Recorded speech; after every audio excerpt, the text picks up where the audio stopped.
نیند کی گولیاں دی ہیں، کیا کیا ہے، ہماری آنکھ ہی نہیں کھلی کسی کی بھی۔ 3 دن بعد والد صاحب بھی اس نوکر کے پیچھے گئے ہیں۔ عدالت میں یہ اس کے بیان ہے کہ میں نے پہلے پھانسی دی ہے۔ جب عدالت میں بیان ہو رہے تھے اس نے اعلانیہ کہا تھا کہ میں جب باہر نکلوں گا نا ان سب کو ماروں گا۔ السلام علیکم، آپ دیکھ رہے ہیں عمران نیوز، میں ہوں آپ کا ہوسٹ عبدالرحمان۔ میرے ساتھ موجود ہیں حاجی مبشر صاحب، جن کے ساتھ ایک ایسا واقعہ گزرتا ہے اور اب وہ واقعہ دوبارہ سے رونما ہو رہا ہے 20 سال بعد۔ تو اس کہانی کے پیچھے حقائق کیا ہے اور یہ واقعہ کیا ہوا، جانتے ہیں حاجی مبشر سے۔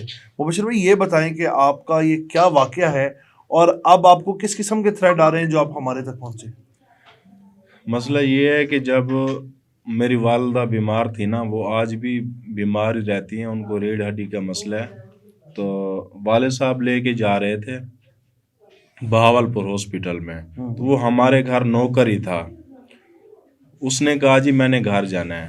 والد صاحب نے کہا جی میں آ جاؤں بہاولپور سے، پھر آپ چلے جانا۔ کہتا ہے نہیں میں نے ابھی جانا ہے۔ ہم اس ٹائم چھوٹے تھے، جانور وغیرہ رکھے ہوئے تھے گھر میں، تو ابو نے کہا کہ یار گھر میں کام کرنے والا کوئی نہیں ہے، بچوں کو کون سنبھالے گا، لہٰذا آپ آج کا دن ٹھہر جائیں، کل چلے جانا۔ والد صاحب پہلے بہت پریشان تھے بیماری کی وجہ سے، تکلیف کی وجہ سے، تو اس نے جب کوئی بات نہیں مانی تو والد صاحب نے چپیٹ مار دی، تھپڑ مار دیا منہ پہ کہ یار تجھے اتنی بھی شرم لحاظ نہیں ہے کہ میں پریشان ہوں پہلے اور مزید تم مجھے کر رہے ہو۔ اس نے کہا ٹھیک ہے چاچو آپ جائیں، جب آپ آئیں گے تب میں چلا جاؤں گا۔ والد صاحب اچھا، اس ٹائم اس نے کوئی رد عمل نہیں دیا، وہ بات کو ہضم کر گیا تھا؟ بالکل۔ اس نے کہا چاچو آپ چلے جائیں، جب آپ آئیں گے تو میں چلا جاؤں گا، کوئی مسئلہ نہیں ہے۔ ہمارے دور کی رشتہ دار تھی ہمارے گھر پہ، جیسے کہ وہ تھا تو وہ گھر کا سارا کام کرتی تھی۔ والدہ میری بیمار تھی، ہم چھوٹے تھے، تو اس نے چھوٹے بھائی کو نہلا دھلا کے سلایا ہے پنکھے کے نیچے، ہم بھی سو گئے ہیں۔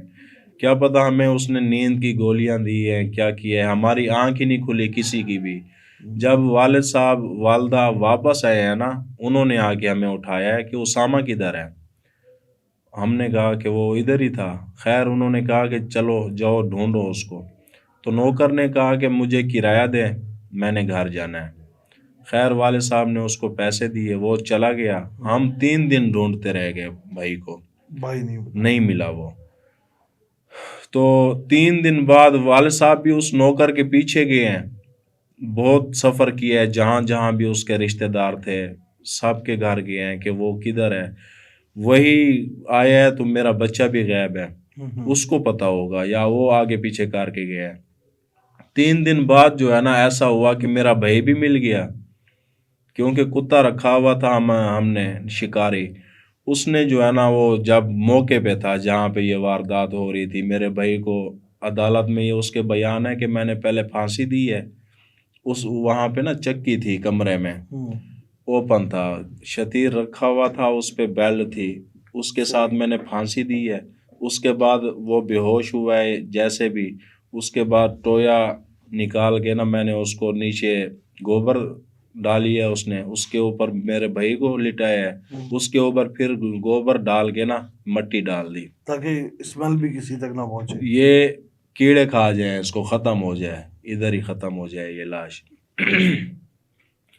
تو وہ بھی پیچھے کزن آ رہا تھا اپنا جلال پور سے سائیکل پہ، تو آگے جو ہے نا یہ ٹہل رہا تھا۔ اس نے پورے جو ہے نا سر کے بھی، داڑھی بھی، مونچھیں بھی مشین پھرا رکھی تھی تاکہ شناخت نہ ہو۔ اس نے پہچان لیا کہ یہ تو وہی ودا ہے، ودا اس کو بلاتے تھے۔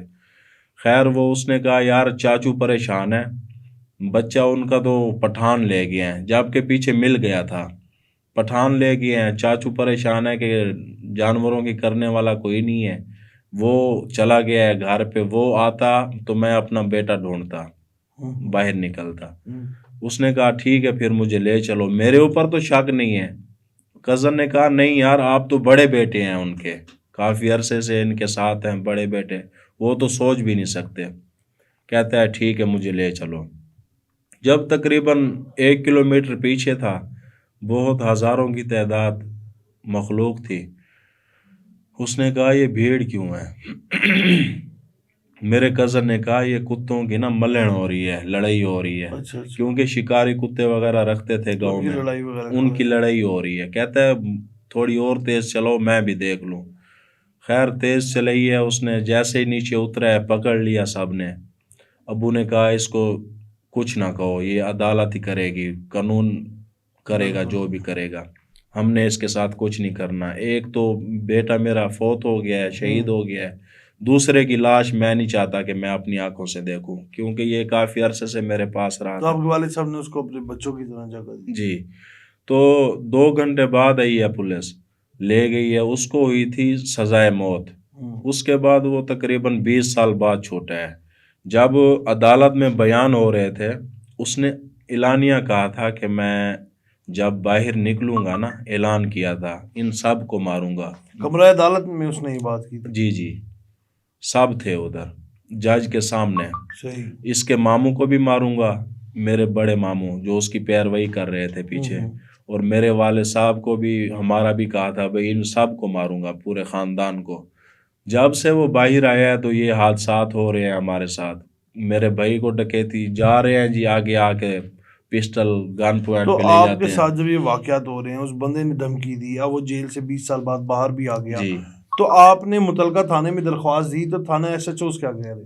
وہ بات ہی نہیں سنتے، الٹا دھمکیاں دیتے ہیں، کہتے ہیں جی ہمارے پاس اتنا ٹائم نہیں ہے کہ آپ کے پیچھے ہی پڑے رہے، ہمیں اور بھی بہت کام ہے، اچھا، نیکسٹ ٹائم آپ نے کال نہیں کرنی ہمیں۔ تو آپ نے اعلیٰ کسی افسران سے رابطہ کرنے کی کوشش کی؟ جب انہوں نے اتنی باتیں کی ہیں تو پھر دل ہی نہیں کیا کہ کسی کو میں بات کروں۔ تو اب آپ اپنی حفاظت کے لیے کیا کرتے ہیں؟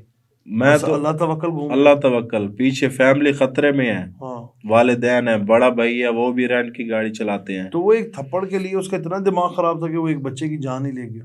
جی، مبشر بھائی، آپ کو اللہ پاک آسانی کرے آپ کے جو یہ مسائل ہیں اس میں۔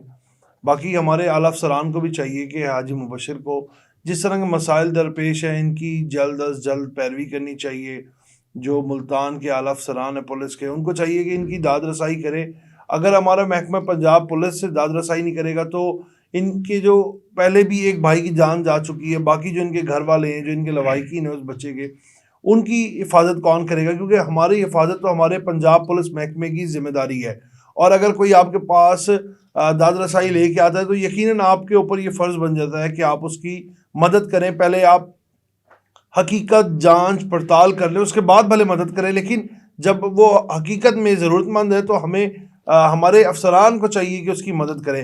یقیناً ایک حیرانگی والی بات ہے کہ ایک تھپڑ، اور وہ بھی اس شخص کا جو آپ کو اپنے باپ کی طرح، اپنے بیٹے کی طرح سمجھتا تھا، اپنا باپ بن کے اس نے آپ کو ایک تھپڑ رسید کر دیا، تو وہ ایک تھپڑ کا جو بدلہ تھا، جو جنون تھا، وہ اس حد تک تھا کہ وہ ایک معصوم بچے کی جان لے گیا۔ اور 20 سال بعد وہ جب جیل سے واپس آیا ہے تو جیل سے واپس آنے کے بعد بھی وہ ان سب کے پیچھے ہے۔ یہ کہہ رہے ہیں مبشر بھائی کہ جب سے وہ رہا ہو گیا ہے، ہمارے ساتھ وارداتیں ہو رہی ہیں، رات کو جب ہم گھر کی جانب جاتے ہیں تو موٹر سائیکلیں ہمارا پیچھا کرتی ہیں۔ تب یہ ملتان پولیس کو چاہیے کہ ان کو جو مسائل درپیش ہیں ان کی سنوائی ہو اور دیکھیں۔ اسی کے ساتھ اپنے میزبان کو اجازت دیں، آپ سے پھر ملاقات کریں گے ہم لوگ نئے پروگرام کے ساتھ، تب تک کے لیے اللہ نے کی بات۔